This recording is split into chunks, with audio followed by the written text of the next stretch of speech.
When Audrey Langley returned to Crescent Valley after 10 years in New York, she wasn't looking for trouble.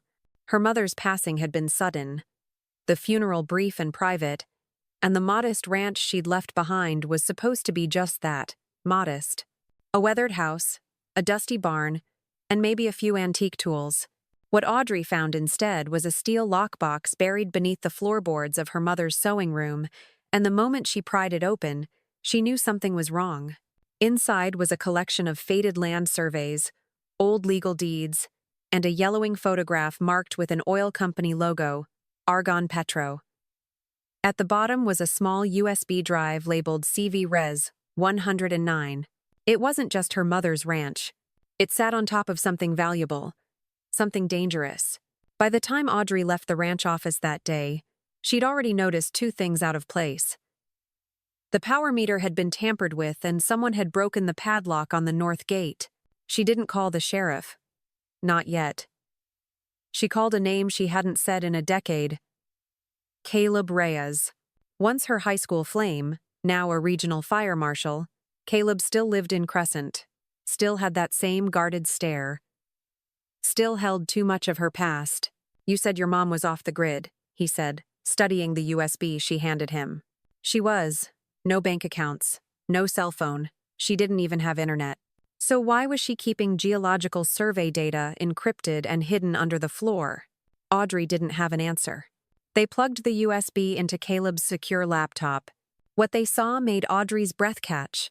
Seismic data, groundwater charts, mineral distribution overlays, and most shocking, a private memo dated 3 years earlier, addressed to Argonne Petro executives. Crescent Valley Res Zone 109 confirmed lithium core extends beneath Langley parcel. Recommend urgent acquisition or covert transfer. Audrey stepped back. That's why she kept it secret. That's what they want. But Caleb was staring at another Philia-scanned letter, unsigned. "If anything happens to me, Audrey must never sell. Not to Argonne. Not to the state. The valley must stay untouched. They'll come after it. And after her." He looked at Audrey. "Your mom knew." A silence hung in the room, and then the power in the office cut out. Audrey froze. A beat later, Caleb said coldly, "They already found you." The power outage didn't last long, only 10 seconds, but in those 10 seconds, Audrey's world tilted. The sound of the humming computer went dead, the office lights blinked out, and the air turned cold, like something had been ripped away. When the generator kicked in and the lights snapped back, the USB drive was ejected. Caleb's face was already hardening. He popped the drive from the port, slipped it into an anti-static bag, and dropped it into his jacket. "We don't plug this in again unless it's behind a military-grade firewall," he said. "Someone's monitoring it." Audrey's hands shook. "You mean they turned off the power remotely? Or caused a surge to crash the system? Either way, we triggered something." They didn't go back to her ranch that night.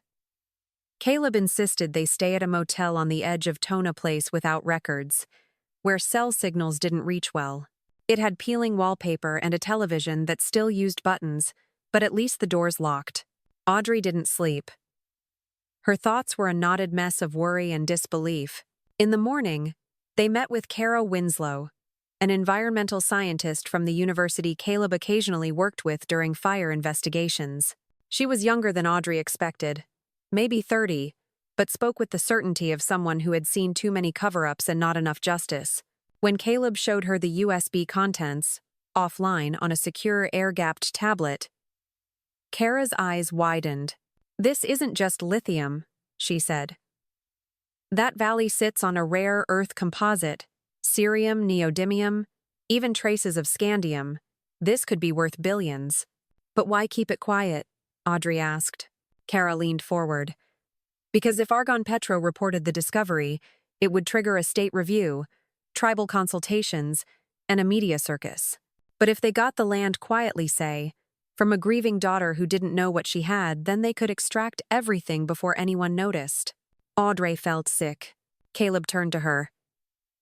"This is why your mom didn't tell you. She was protecting the land and you."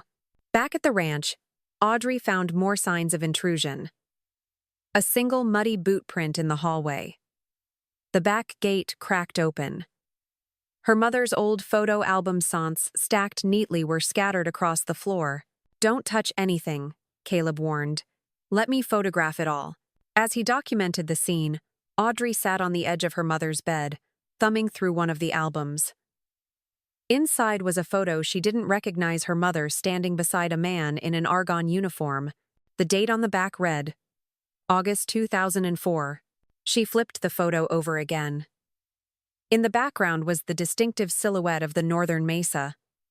The man beside her mom was tall, lean, and holding a clipboard. Kara peeked over her shoulder. "That's Martin Kessler." "Who?" "VP of Development for Argonne Petro. He's the one who signs off on land acquisitions." Audrey stared. "My mom knew him?" "Looks like it." She took the photo to the kitchen table, where they laid out everything. The USB data, the photo, the letter. A map of the valley sat in the center.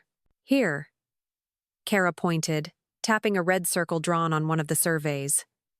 "That's the core site. And that's your well." Audrey froze. "My water well?" "Yes. It sits right above the richest mineral seam." Her stomach dropped. "That's why they want it," Kara said. "Control the well, they control the dig." At sundown, they received their first direct message. A white envelope taped to Audrey's front door. No address, no stamp. Just one word on the front, decide. Inside was a blank property transfer form, pre-filled with her name, the coordinates of her parcel, and a blank line for a buyer. Underneath it, a sticky note. "This is your only offer. Walk away or everything burns." Audrey crumpled it in her fist. "That's it," Caleb growled. "We go public." "No," Audrey said, voice steady. "Not yet. Not until I know exactly what they're hiding." Kara raised an eyebrow. "You want to go out there? To the well?" Audrey nodded. "I want to see it with my own eyes." They went after dark, cutting across the back trails to avoid main roads. Caleb brought night vision binoculars, a shortwave scanner, and a revolver he'd kept from his law enforcement days. The well sat at the foot of a rocky bluff, quiet in the moonlight, until they saw the light. A faint red glow, pulsing like a heartbeat, coming from beneath the soil. "What the hell is that?" Audrey whispered. Kara crouched, pulling out a spectrometer. "It's not just heat, it's energy. Synthetic. Like there's an active current down there." Caleb found fresh tire tracks and boot prints. "Multiple sets.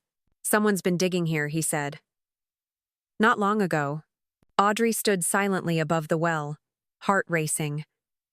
Somewhere below her feet, beyond the layers of stone and soil, was a secret someone was willing to kill for. She glanced up at the stars. Her mother had lived alone, in silence for a reason. She'd kept this valley safe not out of stubbornness, but love. Now Audrey would have to do the same. Only louder. Morning came heavy and gray. Clouds loomed low, casting Crescent Valley in dull shadow. Audrey awoke to the smell of stale coffee and the sound of Caleb sharpening his pocketknife by the back door. He always did that when he was nervous. Kara was already gone. She'd driven back to the university at dawn to run more analysis on the data from the night before. Before she left, she'd handed Audrey a folder of hand-marked satellite images and a typed warning. "You don't have much time. They know the well's compromised." Audrey stared at the papers now, spread out across the kitchen table. In red marker, Kara had outlined 3 locations where seismic readings were inconsistent with the surrounding geology. The northern well was one. The others were deeper in the property on land she hadn't walked since she was a child. She looked at Caleb. "We need to go to the back valley." His lips tightened. "That's near the canyon edge." "I remember. It's also where Mom used to go every Thursday with her field journal." He said nothing, but he put away the knife. They took Caleb's truck, winding down a gravel path overgrown with weeds and choked by the encroaching wild. As they neared the far side of the valley, the hills opened to a plateau with strange geometric indentations in the soil-like. Something had been laid there, removed, and buried again. What the? Audrey crouched beside one of the impressions. These weren't here last month. Landing pads, Caleb muttered. Or storage vaults. She gave him a sharp look. I've seen them before, he said. Out west. When I was working wildfire recovery near a drone testing site. Looks like Argonne was testing something here, maybe even years ago. The wind picked up suddenly. Audrey turned her face into it and caught the scent of burned ozone. She turned. Do you smell that? Caleb nodded. That's not from any farm equipment. They ventured further, until they found the mouth of the canyon steep, jagged, and lined with twisted metal fence posts. Beyond it, partially hidden beneath tarp and debris, was a small rectangular structure built directly into the hillside. A bunker. Caleb drew his revolver. Stay behind me. Inside, the air was dry and bitter, carrying the coppery scent of wiring and old batteries. The walls were lined with filing cabinets, surveillance monitors, and racks of geological samples. Some monitors were still active, flickering dimly in the low light. Audrey moved to the main desk. A logbook lay open, its entries precise and coded. Civi centonovi, core depth confirmed, 51 meters, EM signature stable, CV 109. Water redirection successful. Sublayer accessible within 72 hours. CV 109. Hostile local presence increased. Target listed. Langley, A. Audrey froze. They marked me as hostile. Caleb's jaw clenched. You're a threat to them now. One of the drawers beneath the desk was locked.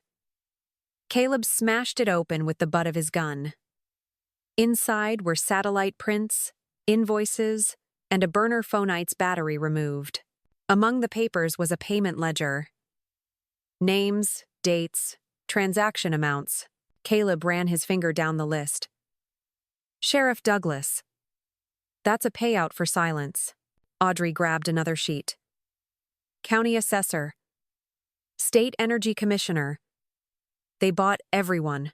She stared at the last name on the sheet. Martin Kessler. Next to it, $2.5 million. Back at the ranch, Audrey locked the documents in her mother's old chest freezer, the only place no one would think to look. She felt the heat of everything pressing in on her. The memory of her mother's warnings. The violence beneath the soil. The fear that nothing she did would matter. That evening, she called Kara. They have an underground facility, she said. And they knew about my mother long before she died. Kara didn't sound surprised. I ran the metallurgy tests. That mineral vein? It's not just rare. It's anomalous. There's no matching signature anywhere in the American interior. You're sitting on something not even Argonne understands. What does that mean? I think they were experimenting. Drilling wasn't enough. They were trying to activate something. That glow you saw? It could be tied to high-frequency resonance or synthetic excitation. Audrey blinked. You're saying they were trying to wake the Earth up? Or bend it to their will? The next day, they were served. A formal notice from Argonne Petro. Legalese draped in politeness. A request for immediate entry to the property for emergency environmental assessment. A deadline of 72 hours. Threats didn't work, Caleb said, pacing. Now they're using the law. Audrey opened her mother's file cabinet and pulled out the deed. This land has water rights, ecological status, and ancestral listings. They'll have to fight for every inch. Can you hold them off? No, Audrey said. She turned, her eyes hard. But I can't expose them. Audrey didn't sleep that night. The ticking of the clock over the fireplace became a metronome of dread. Each second, another inch closer to the 72-hour deadline. She sat at the kitchen table in her mother's old flannel robe, sipping tea that had long gone cold, staring at the printouts Kara had left behind. Caleb was asleep on the couch, one hand resting on the butt of his revolver, the other tucked under his head. Even in sleep, his body was tense. The early light of dawn had just begun to bleed across the sky when Audrey heard the crunch of gravel outside. She stood, heart in her throat, and peered through the curtains. A truck. Black. No plates. She didn't wait. She shook Caleb awake. He was alert in an instant. Back room. Now. They moved quickly. Caleb had rigged a makeshift panic room in the cellar, the old canning space her mother used during the summer harvests. It was small, cold, and smelled faintly of mold, but it was secure. The door was steel-reinforced and deadbolted from inside. Through a narrow slit in the cellar door, they watched 3 men get out of the truck. They wore windbreakers and boots, no uniforms, no identifying badges. One carried a crowbar, another a duffel bag. "Extraction crew," Caleb muttered. "They're here to force the signature," Audrey whispered. "We have to stop them." Caleb shook his head. "Not yet. Let them search. Give them nothing. Then we retaliate." For the next 20 minutes, they listened. Thudding footsteps, doors opening and slamming shut. The creak of floorboards as strangers moved through her childhood home. Then silence. Then the sound of paper ripping. Audrey gripped Caleb's arm. The kitchen. "My mother's journal." A sharp crash followed. Something heavy, likely a filing cabinet, tipped over. Then footsteps again, retreating. The truck's engine roared to life. And they were gone. When it was safe, they emerged. The kitchen was a mess. Papers strewn across the floor, drawers yanked open. Audrey's stomach twisted when she found the remains of her mother's notebook, torn pages, smudged ink, and the spine broken. But one thing was still where she'd left it. The chest freezer. Inside, untouched, was the folder with the payment records, the satellite scans, and the USB. Caleb sighed. "They didn't find it." Audrey turned. "Then it's time we make sure everyone else does." That afternoon, Kara returned with reinforcements. A documentary filmmaker named Nina Patel and a cybersecurity expert from the university. Together, they began compiling a digital archive, converting every scan, document, and file into a secure, shareable cloud repository. "We go live in 48 hours, Kara said. "It'll be open source. Global. If anything happens to you, to us this won't disappear." Audrey nodded. "We'll need statements. From me, Caleb. Even the neighbors. Anyone who saw suspicious activity," Caleb added. "And we need eyes on the sheriff. If he's compromised, he could delay any legal protection." Kara handed Audrey a USB. "I've preloaded a simplified version of the archive. Use this as a last resort. If they shut everything else down, you still have this." Audrey slipped it into her locket. That night, under cover of darkness, she and Nina drove out to one of the anomalous sites. Nina filmed while Audrey narrated, walking the viewers through the strange terrain, the scorched scent in the air, the tremors in the soil. "This is not just about land," Audrey said, her voice steady. "It's about corruption. About truth. About a company that thought a quiet valley could be bought and buried." By the next evening, the first short video went live on several platforms. Within an hour, it had 10,000 views. Then 50,000. By midnight, 200,000. People began sharing, commenting, tagging local officials. And then, just as Kara feared it happened, a coordinated disinformation campaign. Bots flooded the comments with spam. Fake news sites claimed Audrey was mentally unstable. An old DUI from her college days resurfaced. Photos of Caleb from a protest in 2016 were used to paint him as an extremist. "They're trying to discredit you," Kara said. Classic playbook. Audrey refused to back down. She uploaded another video. This time, the payment logs, voice recordings, satellite overlays. She ended with a direct challenge. "If I'm lying, sue me. If I'm wrong, prove it. But don't ignore the evidence just because a powerful company doesn't want you to see it." The next morning, a lawyer showed up. Not from Argonne. From the EPA.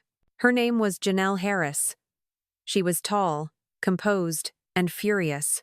"You should have come to us first," she said as she entered the living room. "But I've seen enough. I'm launching an investigation effective immediately. Audrey blinked. You believe me? I believe what I see. And I see a mess someone's been trying very hard to hide, Caleb muttered. It's about time. Janelle glanced at him. Now we need to keep you alive until we finish it. Audrey felt something she hadn't in days. Hope. The federal presence changed everything. By noon the next day, 2 black SUVs from the EPA were parked outside Audrey's house. Janelle Harris had brought a full inspection team, each member carefully reviewing documents, surveying the land, and photographing the damage left by the intruders. They interviewed Audrey for hours. Caleb, too. Kara supplied them with digital backups, and Nina handed over raw video footage. Every piece of evidence was logged and verified. But it wasn't just officials who showed up. Journalists started appearing. First local, then regional. Audrey stepped outside to grab the mail and found a young woman from the Crescent Echo waiting on the porch with a notepad. Later that day, a team from a national outlet showed up in a rented van, cameras at the ready. Audrey stood on her porch, stunned. For so long she had been fighting alone in silence.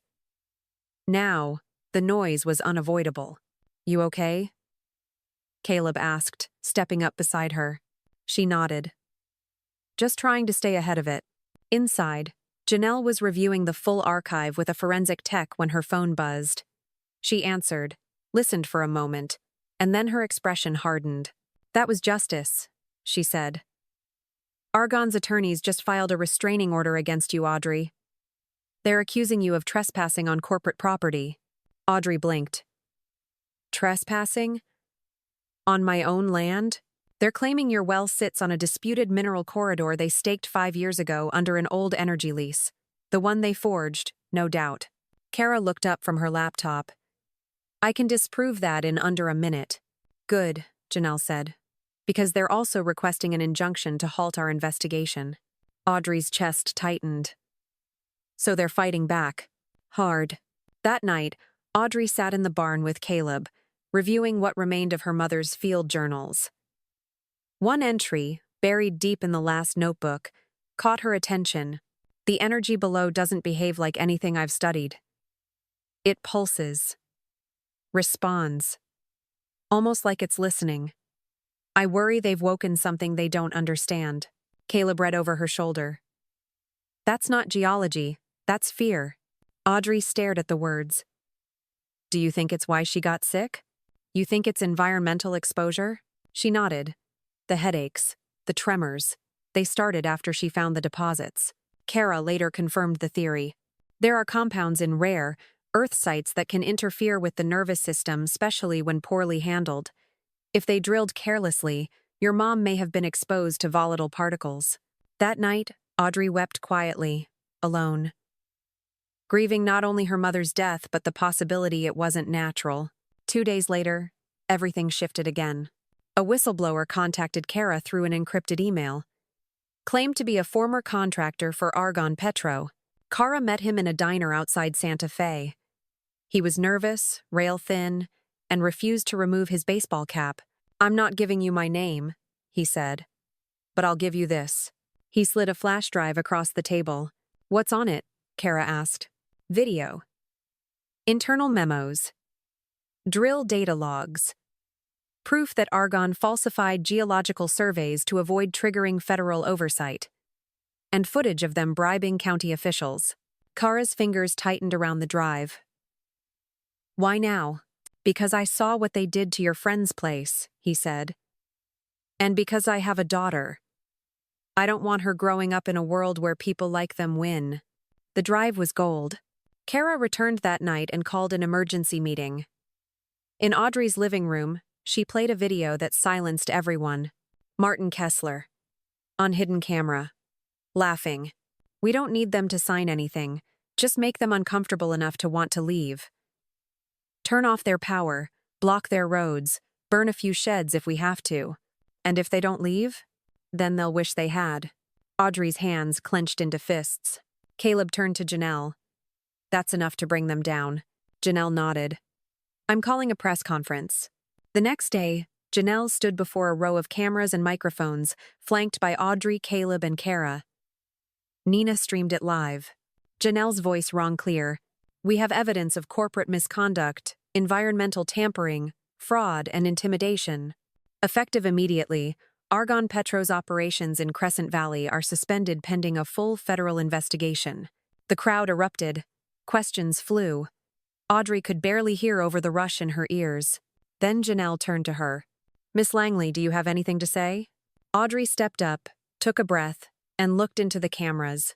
"This land belonged to my mother. It belongs to this community, and we won't let greed poison it." She paused. "And if they think they can scare us off, they haven't met Crescent Valley." The morning after the press conference, Audrey stood at the top of the ridge overlooking Crescent Valley. The sun had not yet crested the hills, and fog clung to the earth like a veil. Below, the land shimmered with the memory of the battle it had endured, its scars, its secrets, and its resistance. Her phone buzzed. It was Kara. "They're retreating," she said. "Argonne has withdrawn all crews and support staff from New Mexico. Their stock dropped 9% overnight." Audrey barely breathed. "And the investigation?" "Dodge is stepping in. Federal prosecutors want a sit-down. Your whistleblower gave them enough to initiate grand jury proceedings." A long pause. "And the Energy Commission has launched their own review. We're finally turning the tide." Audrey closed her eyes, letting the weight of that truth settle. Later that day, she and Caleb returned to the back canyon. They had unfinished business. The bunker entrance was sealed with official tape now, but Audrey brought a crowbar anyway. It wasn't to break in, she just needed to see it one last time. The earth trembled lightly beneath their feet. "Still moving," Caleb said. "Or still reacting," Audrey replied. They stood in silence for a long while. Then Audrey spoke. "What if this isn't over? What if someone else comes?" Caleb turned to her. "Then we'll do what we did this time. Stand, fight. Tell the truth. And make it louder than the lies." In the weeks that followed, reporters swarmed the town, documentaries were optioned, and federal agents excavated what lay beneath Crescent Valley. What they found was staggering rare mineral veins, unlike anything previously recorded, intertwined with ancient geological anomalies that baffled even senior geophysicists. Argonne Petro's executives were subpoenaed. Depositions began. And one by one, the men who had engineered the exploitation of Audrey's home were brought into the light. Martin Kessler's smirk vanished the moment his own voice was played back to him in a courtroom. Audrey watched the footage without blinking. Spring came, and with it, renewal. Audrey transformed her land. Where once the wells had churned and the drills had scarred the soil, she planted native grasses and wildflower beds. A team from the Environmental Sciences Department helped her construct a living research site, part sanctuary, part education center. The place that had almost been stolen became a haven for discovery and healing. And every year, on the anniversary of her mother's passing, Audrey stood at the edge of the plateau, looking down into the valley that had tried to bury its truth and failed. "This is for you," she whispered. One evening, as the sun burned orange behind the mesas, Caleb handed her an envelope. "No return address," he said. "Came this morning." Audrey opened it slowly. Inside was a photograph. Her mother, standing in the canyon, years ago smiling. On the back, in her handwriting, "Don't ever let them tell you it's not worth fighting for." Tears welled in Audrey's eyes, but she smiled. "I won't," she whispered. And Crescent Valley, in the hush of twilight, held its silence like a promise.